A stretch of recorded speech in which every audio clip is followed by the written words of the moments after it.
नमस्कार, मी राजभाऊ मोगल. महाराष्ट्राच्या मुख्यमंत्री पदाचा तिढा जवळपास सुटलेला आहे. मागील 3 दिवसापासून मुंबईत आणि दिल्लीत सातत्याने बैठका सुरू आहेत आणि ह्या बैठका सुरू असताना कुठेतरी अशी चर्चा सुरू होती की सध्याचे जे काळजीवाहू मुख्यमंत्री आहेत एकनाथ शिंदे तेच परत पुन्हा मुख्यमंत्री होतील आणि अ, पुन्हा 2 उपमुख्यमंत्री बघायला मिळतील. मात्र असं होणार नाहीये. भाजपाला स्पष्ट बहुमत मिळालेलं आहे. त्यांना अगदी थोड्या आमदारांची गरज आहे. त्यामुळं अ, भाजपचाच मुख्यमंत्री होणार आणि देवेंद्र फडणवीस हेच भाजपचे मुख्यमंत्री म्हणून चेहरा असतील, असं जवळपास निश्चित झाल्याचं आपल्याला बघायला मिळतं. आपण थोडंसं पाठीमागे जाऊन जर बघितलं, तर निवडणुकीच्या एक काळामध्येच अशी एक चर्चा सुरू होती, की बाबा नेतृत्व कोण करणार आहे निवडणुकीच्या या एकंदरीत सगळ्या प्रचार सभांचं वगैरे महायुतीचं. तर एकनाथ शिंदे यांच्या नेतृत्वाखालीच निवडणुका लढवल्या जातील, अशी चर्चा झाली. मात्र हे सगळं सुरू असताना अ, अमित शहा यांनी ज्यांचे आमदार जास्त येतील, निश्चितच तेच मुख्यमंत्री होतील, त्याच पक्षाचा मुख्यमंत्री होईल, असंही त्यांनी एका बैठकीत सांगितल्याचं देखील समोर आलेलं होतं. आणि एकंदरीत निवडणुका झाल्या. निवडणुका पार पडल्याच्या नंतर निश्चितच महायुतीमध्ये भाजपाचे त्यांचे उमेदवारही जास्त होते. त्यांना चांगलं यश मिळालं आणि कुठेतरी आता एकनाथ शिंदे हे बॅकफूटवर जातील. त्यांना उपमुख्यमंत्री व्हावं लागेल किंवा ते केंद्रात जातील आणि राज्यात कुणीतरी अ, शिवसेना एकनाथ शिंदे यांच्या याचं कुणीतरी उपमुख्यमंत्री होईल, अशी चर्चा सुरू झाली. मात्र याला आता थोडंसं चर्चा वेगळ्या दिशेने गेली आहे. ही चर्चा होत असताना अ, देवेंद्र फडणवीस यांच्या मदतीला अजित पवार हे धावून आल्याचं बघायला मिळतंय. कुठेतरी महाराष्ट्राच्या या एकंदरीत सगळ्या ह्या वातावरणामध्ये देवेंद्र फडणवीस प्रचंड ट्रोल होत असतानाच एकनाथ शिंदे यांनी शिवसेना फोडली आणि ते भाजपसोबत गेले आणि भाजपनं त्यांना मुख्यमंत्री केलं. एक भाजपाला देखील एक मराठा चेहरा, आक्रमक मराठा चेहरा हवा होता आणि तो एकनाथ शिंदे यांच्या माध्यमातून त्यांना मिळाला. त्यांना मुख्यमंत्री केलं. देवेंद्र फडणवीस कुणाला वाटलंही नव्हतं की ते उपमुख्यमंत्री असतील म्हणून ते उपमुख्यमंत्री झाले. कारभार सगळा सुरळीत चालू असतानाच अजित पवारांची एंट्री झाली. अजित पवारांची एंट्री झाल्यानंतर भाजपवरच नुसती टीका होत नव्हती, तर अजित पवारांवर देखील टीका होत होती. याला एक वेगळे कंगोरे आहेत.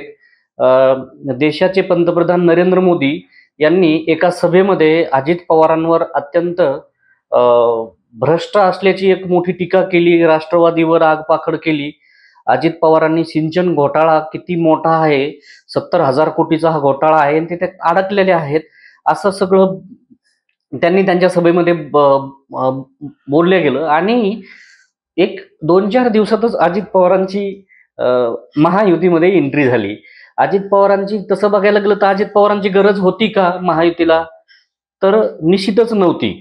दोघांचं सुरळीत सरकार चालू होतं. एकनाथ शिंदे मुख्यमंत्री होते, देवेंद्र फडणवीस उपमुख्यमंत्री होते. सगळं सुरू झालेलं असतानाच अजित पवारांना पुन्हा एकदा उपमुख्यमंत्री म्हणून संधी दिली आणि गरज नसताना अजित पवारांना का घेतलं? एक भाजपकडे वॉशिंग मशीन आहे का? कुणावर तरी टीका करायची भ्रष्ट असल्याची आणि नंतर परत पुन्हा त्यांना सोबत घ्यायचं आणि वॉशिंग मशीनमध्ये धुवून पुन्हा पवित्र करायचं, अशी चर्चा सुरू होती. मात्र निवडणुका झाल्या. या निवडणुकीमध्ये देखील अजित पवारांना भरभरून यश मिळालं. हे तिघजण महायुतीमध्ये एकनाथ शिंदे, शिवसेना, भारतीय जनता पार्टी आणि राष्ट्रवादी काँग्रेस पार्टी, अजित पवार गट हे एकत्र लढले. अजित पवारांनाही चांगलं यश मिळालं. आता मुख्यमंत्री कोण अशी चर्चा रंगत असताना अ, एक वेगळ्या पद्धतीचं एक दबाव तंत्र देखील सुरू झालं. एकनाथ शिंदे यांच्याकडून त्याच लाडक्या बहिणींना समोर करण्यात आलं आणि आम्हाला पुन्हा एकदा लाडका भाऊ एकनाथ शिंदे हेच मुख्यमंत्री हवेत, अशी देखील एक वेगळ्या पद्धतीची चर्चा सुरू झाली.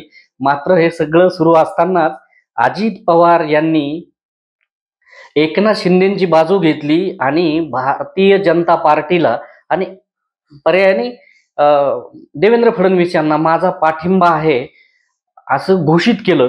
त्यामुळं कुठंतरी एकनाथ शिंदे यांची शिवसेना कुठंतरी अशी बाजूला पडल्यासारखं वाटलं आणि अजित पवार महायुतीमधले यांनी डायरेक्ट सांगितल्यामुळं एक अजित पवार मदतीला धावले अशी एक चर्चा रंगल्याचं आपण बघितलं. मात्र अजित पवार यांना महायुतीमध्ये का घेतलं याचे उत्तर आता कुठंतरी आता या अजित पवारांच्या विधानातून मिळत आहेत. म्हणून यासाठी केला होता का हा अट्टहास, ही देखील मन आठवत आहे. आणि अजित पवारांनी थेट भूमिका घेऊन भाजपचा मुख्यमंत्री करायला हरकत नाही आणि भाजपला समर्थन दिलं आणि कुठंतरी लगेच एकनाथ शिंदे बॅकफुटवर गेले आणि आता भाजपचाच मुख्यमंत्री होणार तर कोण होणार. तर आता कालपासून दिल्लीमध्ये ज्या बैठका झाल्यात त्यातून देवेंद्र फडणवीस यांचंच नाव समोर आलेलं आहे. आता देवेंद्र फडणवीस हेच मुख्यमंत्री होणार आहेत. तर हे मुख्यमंत्री झाल्याच्या नंतर पुढचं काय, तर एकनाथ शिंदे यांना पक्ष बांधणीसाठी महाराष्ट्रातच थांबायचंय म्हणून ते उपमुख्यमंत्री म्हणून त्या ठिकाणी काम करतील असंही एक स्पष्ट झालेलं आहे. दिल्लीमध्ये काल बैठक झाली अमित शहा यांच्यासोबत. त्या बैठकीतले फोटो सोशल मीडियावर फिरतायत.